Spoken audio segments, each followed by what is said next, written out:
I'm proprietor of Krave Catering Services. We provide gourmet menus. We've been in operation as Krave for 1 year. We are a home-based business for now. We are going to be expanding in the near future.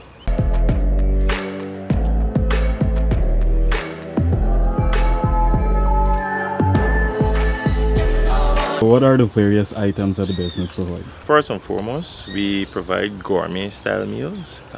We do from pasta, we do stir fried vegetables, we do wings, wraps. So what happens every day of the week? It's something different. On Monday we do wraps and burrito bowls. Tuesdays we do stir fry or steamed vegetables. Wednesday is a mixture of pasta. Thursday we do wings, scalloped potatoes, the fancy stuff. And on Fridays we normally do combos with burgers, wings, and mini wraps. And Saturdays that would be basically whatever comes to mind on that day. What was the decision in selecting the items you chose? Well, basically, the idea behind the meals was to have restaurant style meals and provide it at a reasonable price. Basically, a lot of people they love nice things, but they can't afford to go to the restaurant to pay $5,000-$6,000 for a meal. So I'm able to provide that at a fraction of the cost. And also given the fact that most of the things that I buy to put in to the food, they come from other small businesses, so I'm able to keep it at an affordable price. Is there any close significance behind the name, and was there always a passion for cooking? One of the driving factors is good at marketing other people's items. I started out by selling for someone else, and then I decided to start selling myself. It started on campus at night, selling egg ball, juice, quite a number of things. And in terms of the name, well, actually, my girlfriend and we actually came up with the name together. Give her props to that in terms of her coining most of it, because I had a lot of foolish names, and then we stuck on CRAVE with a K. The K just basically, it just means in terms of the standard which we're giving, which is a kingly sort of experience, so hence the K and not a C. So yeah. What were the challenges you faced while starting out? One of the key things was transition from just selling ordinary $100 and $200 meals to selling over $1,200, because it was a case where I wasn't sure about anything about who I wanted to target, how much I really wanted to sell it at. Another thing was the sales, of course, because not everybody could afford the meals, because back then my target market was all over the place. It was whoever called to buy. So you'd find sometimes you sell two now, sometimes you sell 30 now, sometimes for 3 weeks nothing. So in terms of sales, not knowing my target market, those were the biggest challenges, as well as funding. My uncle actually one of the key persons who invested some money into actually starting up the business. So it was really a ground up transition into the CRAVE brand. Do you also cater for large orders in cases like parties and such? Oh yes, because CRAVE it is first and foremost a catering company. However, in terms of how we wanted, what we had wanted to do is to build a client base. So that is why we shifted, and we did the daily lunches, so that people can know, well, look, this is CRAVE, this is what we have to offer. So it's no, oh my gosh, what are they giving us? By the daily lunches, this is a snippet of what you're going to be able to get once you get our catering service. So yes, we do cater to larger audiences, whether it be weddings, birthday parties, you name it, corporate functions, you name it. We've done it before. What do you emphasize as it relates to standing out? One of the key components as it relates to standing out is being consistent, having a client-based approach where it's not just about taking the person's money, but being able to add more value than what they're paying for. And I could say that's one of the things that we strive for here at CRAVE, is that we aim to give you much more value than what you pay for. So it's never, oh, I just come in to take your money. It's every time you open your box, you must feel, well, well, this person is actually thinking about me and what I want to eat. Hence, me getting this. Yeah. So currently you guys do delivery, right? So is there a hindrance as relates to that, or is that an ideal for this business model? I'd say it's a bit of both.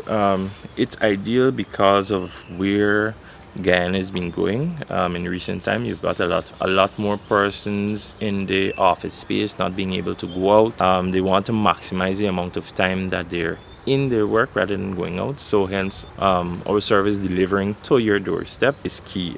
Some of the hindrances also that you would get would be delivery riders might mix up orders and so on.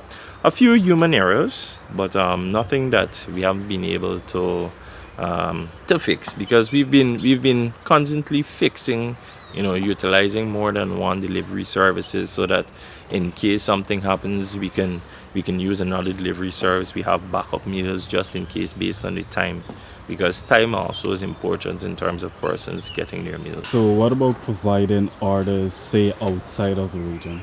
Well, yes, we do. Even though our main location is Stanleytown or West Bank Demerara, we do have kitchens also in Eccles and also the West Coast. So I can say for right now, 80% of our clientele are actually from Region 4 and not from Region 3.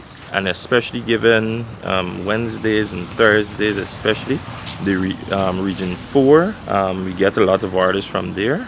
Particularly Central Georgetown, Eccles. We don't really go to Diamond as much because of the traffic, as well as there are a lot of things that we cannot control past a certain point. But yes, we do cater for persons outside of the Region 3 area.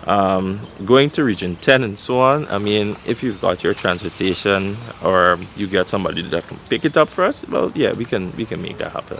So what advice do you have for anyone starting out the business? Do your research on the market that you're going into. Ensure that you have a plan. Ensure that you have goals. If possible, if you can have a team, it's okay. You might see the glamour that, okay, well, these people are doing 100,000, 300,000, but it takes time and it takes effort to get where you want.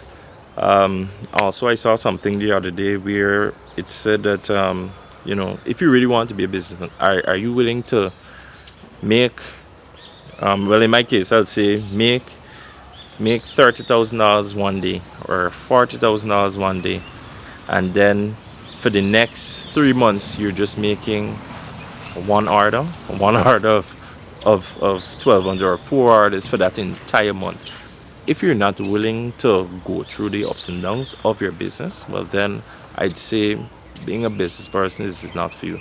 A lot of persons these days are tempted to go into entrepreneurship because that's the thing. Oh, let's go do a side hustle. But really and truly, what they're doing is they're wasting not only their time, but they're not adding any value to themselves nor anybody else. So to round it up, I'd say once again, add value, which is the main thing. Add value, regardless of what it is that you're doing. Ensure that whatever you hand out, whether it be selling sheets, toilet paper, whatever it is, give that person value outside of the item that you're giving. Even if it's daily quotes, something that these people can resonate with you, because really and truly, most of what you're going to get, the money that you're going to get, is from people that you don't know. So yeah, that's all I have to say. You can check us out on Facebook or Instagram at CRAVE_experience. Everything in lower caps. You can also check us out on Twitter, also at CRAVE_experience. You can contact us on WhatsApp, or you can call us on 648 1192. Or you can send a message in Facebook, whatever suits you. And definitely we'll be able to serve you. Our slogan, crave it, you name it, we make it. And we look forward to serving you in the near future. Thank you. Just do it!